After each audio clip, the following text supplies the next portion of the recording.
इसने जरा सी पशो पुश की तो यहाँ से तुम दोनों की लाशें उठाई जाएंगी। मोबी की आंखें हैरत और खौफ से खुल गईं। इसने अदाकारी का कमाल दिखाने की कोशिश की और कहा, मेरे बाप को डरा धमका कर आप मुझे क्यों कब्जा करना चाहते हैं? मैं तो खुद आपको पेश कर रही हूँ। तुम जब महाज पर मेरे सामने आई थी तो तुम मेरी जुबान नहीं बोलती थी। सुल्तान अयूबी ने कहा और खंजर की नोक मारियूस के गर्दन पर रख दी। उसने कहा, क्या तुम इतनी जल्दी यहाँ की जुबान बोलने लगी? इसे कहो हथियार फौरन निकाल दे। मोबी ने अपनी जबान में मारियूस से कुछ कहा तो इसने चुके के अंदर से हाथ डालकर खंजर बाहर निकाला। इतना ही लंबा था जितना सुल्तान अयूबी का खंजर। सुल्तान ने इसके हाथ से खंजर ले लिया और अपने खंजर इसकी गर्दन से हटाकर कहा, बाकी 6 लड़कियां कहाँ हैं? आपने मुझे पहचानने में गलती की है। मोबी ने कांपती हुई आवाज में कहा, मेरे साथ और कोई लड़की नहीं। आप कौन सी 6 लड़कियों की बात कर रहे हैं? मुझे खुदा ने आंखें दी हैं, सुल्तान अयूबी ने कहा, और खुदा ने मुझे जहन भी दिया है जिसमें वो चेहरे नक्श हो जाते हैं जिन्हें एक बार आंखें देख लेती हैं। सिराय में तुम दोनों खावंद और बीवी थे, यहाँ आकर तुम बाप और बेटी बन गए।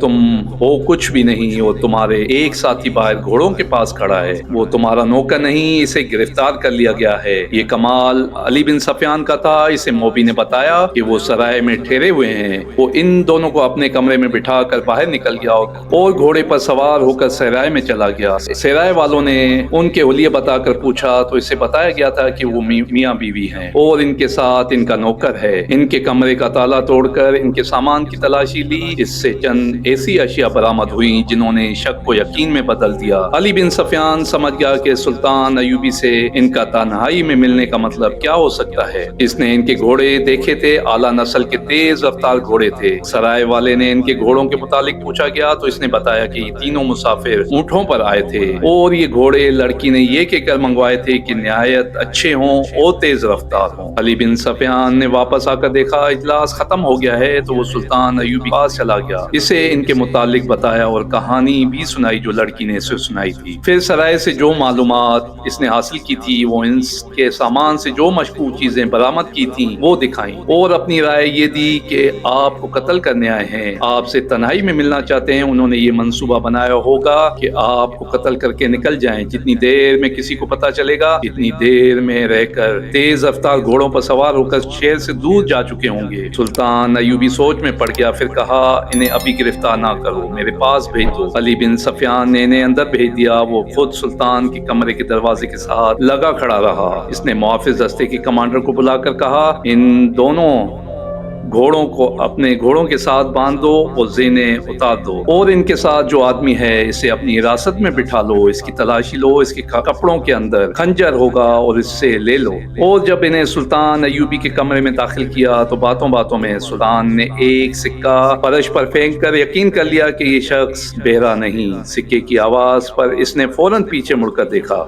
सुल्तान अयूबी ने लड़की से कहा, इसे कहो कि मेरी जान सिलेबियों के खुदा के हाथ में नहीं, मेरे अपने खुदा के हाथ में है। मोबी ने अपनी जुबान में मारियो से बात की तो इसने चौंक कर कुछ कहा। मोबी ने सुल्तान अयूबी से कहा, ये कहता है क्या आपका खुदा कोई और है और क्या मुसलमान भी खुदा को मानते हैं? इसे कहो मुसलमान इस खुदा को मानते हैं जो सच्चा है और सच्चे अकीदे वालों को अजीज रखता है। सुल्तान अयूबी ने कहा, मुझे किसी ने बताया है कि तुम दोनों मुझे कत्ल करने आए हो। मेरे खुदा ने अगर तुम्हारे सच्चा खुदा होता तो तुम्हारा खंजर मुझे हलाक कर चुका होता। ये तलवार और ये चीजें तुम्हारी हैं, ये तुम्हारे साथ समंदर पार से आई हैं, तुमसे पहले ये मुझ तक पहुंच गई हैं। मारियूस हैरत से खड़ा हुआ और इसकी आंखें उबल कर बाहर आ गईं। जितनी बातें हुई वो मोबी की वसादत से हुई थी। मेघना मारियूस ने बोलना शुरू कर दिया। वो सिर्फ अपनी जुबान बोलता समझता था। खुदा के मुतालिक ये बातें सुनकर इसने कहा, ये शख्स सच्चे अकीदे का मालूम होता है। मैं इसकी जान लेने आया था लेकिन अब मेरी जान इसके हाथ में है। इसे कहो तुम्हारे सीने में एक खुदा है, वो मुझे दिखाए, मैं इस खुदा को देखना चाहता हूँ जिसने इसे इशारा दिया कि हम इसे कत्ल करने आए हैं। सुल्तान अयूबी के पास इतनी लंबी चौड़ी बातों का वक्त नहीं था। उसे चाहिए था कि वो इन दोनों को जल्लाद के हवाले कर देता, लेकिन इसने देखा कि ये शख्स भटका हुआ मालूम होता है। अगर ये पागल नहीं तो ये ज़हनी तौर पर गुमराह जरूर है। इस दौरान अली बिन सफियान अंदर आ गया। वो देखना चाहता था सुल्तान खैरियत से तो है। सुल्तान अयूबी ایوبی نے مسکرا کر کہا سب ٹھیک ہے علی، میں نے ان سے خنجر لے لیا ہے۔ علی بن سفیان سکون کی آہ بھر کر باہر چلا گیا۔ ماریوس نے کہا بیشتر اس کے کہ سلطان میری گردن تن سے جدا کر دے، میں اپنی زندگی کی کہانی سنانے کی مہلت چاہتا ہوں۔ سلطان نے اجازت دے دی۔ ماریوس نے بالکل وہی کہانی جو رات سیرا میں اس نے اپنی پارٹی کمانڈار کو اپنے ساتھیوں کو سنائی تھی منوان سلطان ایوبی کو سنا دی۔ اب اس نے سلیب پر لٹکتے ہوئے حضرت عیسیٰ کے بت کنواری مریم کی تصویر اور پادریوں کے اس کے خدا سے جو پادری کی اجازت کے بغیر بات بھی نہیں کر سکتا تھا بیزاری کا اظہار اور زیادہ شدت سے کیا، اور کہا مرنے سے پہلے مجھے خدا کی ایک جھلک دکھا دو۔ میرے خدا نے بچوں کو بھوکا مار دیا ہے، میری ماں کو اندھا کر دیا، میری بہن کو شرابی ویشیوں کا قیدی بنا دیا اور مجھے 30 سالوں کے لیے قید خانے میں بند کر دیا ہے۔ میں وہاں سے نکلا تو موت کے منہ میں آ پڑا۔ سلطان میری جان تیرے ہاتھ میں ہے، مجھے سچا خدا دکھا دے، میں اس سے فریاد کروں گا، اس سے انصاف مانگوں گا۔ تیری جان میرے ہاتھ میں نہیں، سلطان ایوبی نے کہا، میرے خدا کے ہاتھ میں ہے۔ اگر میرے ہاتھ میں ہوتی تو اس وقت تک تم میرے جلاد کے پاس ہوتے، میں تمہیں وہ سچا خدا دکھا دوں گا جو تیری گردن مارنے سے مجھے روک رہا ہے۔ سلطان ایوبی نے اس کا خنجر اس کی گود میں پھینک دیا اور خود اس کے پاس جا کر اس کے طرف پیٹ کر کے کھڑا ہو گیا۔ موبی سے کہا اسے کہو میں اپنی جان اس کے حوالے کرتا ہوں، یہ خنجر میری پیٹ میں گھونپ دے۔ ماریوس نے خنجر ہاتھ میں لیا، اسے گود سے دیکھا، سلطان ایوبی کی پیٹ پہ نگاہ دوڑائی، اٹھا اور سلطان کے سامنے چلا گیا۔ اسے سر سے پاؤں تک دیکھا۔ یہ سلطان صلاح الدین ایوبی کی جلالی شخصیت کا اثر تھا یا سلطان کی آنکھوں کی چمک؟ اسے سچا خدا نظر آ گیا۔ اس کے ہاتھ کانپے، اس نے خنجر سلطان ایوبی کے قدموں میں رکھ دیا اور سلطان کا ہاتھ چوم کر زاروں قطار رونے لگا۔ موبی سے کہا اسے کہو یا تو یہ خود خدا ہے یا اس نے خدا کو اپنے سینے میں قید کر رکھا ہے، اسے کہو مجھے اپنا خدا دکھا دو۔ سلطان ایوبی نے اسے اٹھایا اور سینے سے لگا کر اپنے ہاتھ سے اس کے آنسو پوچھے۔ وہ تو بھٹکا ہوا انسان تھا، اس کے دل میں مسلمانوں کے خلاف نفرت بھری گئی تھی اور اسلام کے خلاف زہر ڈالا گیا تھا۔ پھر حالات نے اسے اپنے مذہب سے بیزار کیا۔ یہ ایک قسم کا پاگل پن تھا اور ایک تشنگی تھی جو اسے ایسی خطرناک مہم پر لے آئی تھی۔ سلطان ایوبی سے بے گناہ سمجھتا تھا لیکن اسے آزاد بھی نہ کیا بلکہ اپنے پاس رکھ لیا۔ موبی باقاعدہ ٹریننگ لے کر آئی تھی اور وہ مفرور جاسوسہ تھی۔ یہ وہ 7ویں لڑکی تھی جس نے سلیبیوں کا پیغام سوڈانیوں تک پہنچایا اور بغاوت کرائی تھی۔ وہ ملک کے دشمن تھی،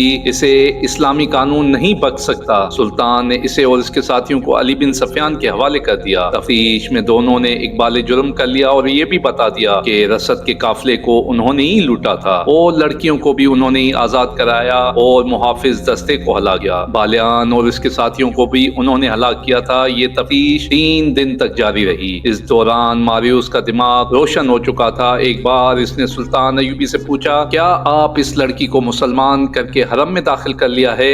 سلطان نے جواب دیا آج شام کو اس کا جواب دوں گا۔ شام کے وقت سلطان ایوبی نے ماریوس کو ساتھ لیا اور کچھ دور لے جا کر ایک آتے میں لے گیا۔ لکڑی کے 2 تختے پڑے تھے، ان پر سفید چادریں پڑی ہوئی تھیں۔ سلطان ایوبی نے چادروں کو ایک طرف سے اٹھایا دیا اور ماریوس کو دکھایا۔ اس کے چہرے کا رنگ بدل گیا۔ اس کے سامنے موبی کی لاش پڑی ہوئی تھی اور دوسرے تختے پر اس کے ساتھی کی لاش۔ سلطان ایوبی نے موبی کے سر پر ہاتھ رکھ کر پیچھے کھینچا، گردن کندھے سے جدا تھی۔ اس نے ماریوس سے کہا میں اسے نہیں بخش سکتا، تم اسے اپنے ساتھ لائے تھے، میں اس کے حسن اور جسم پر فدا ہو جاؤں مگر اس کا جسم مجھے ذرا بھر اچھا نہ لگا تھا۔ یہ ناپاک جسم ہے، اب جب کہ اس جسم سے اتنی حسین شکل و صورت جدا ہو چکی ہے مجھے یہ بہت اچھی لگ رہی ہے، اللہ اس کے گناہ معاف کرے۔ چند ہی دنوں بعد میگنا ماریوس سیف اللہ بن گیا جو بعد میں سلطان ایوبی کے محافظ دستے میں شامل ہوا، اور جب سلطان ایوبی خالق کی حقیقی سے جا ملا تو سیف اللہ نے زندگی کے آخری 17 برس سلطان صلاح الدین ایوبی کی قبر پر گزار دیے۔ آج کسی کو بھی معلوم نہیں کہ سیف اللہ قبر کہاں ہے۔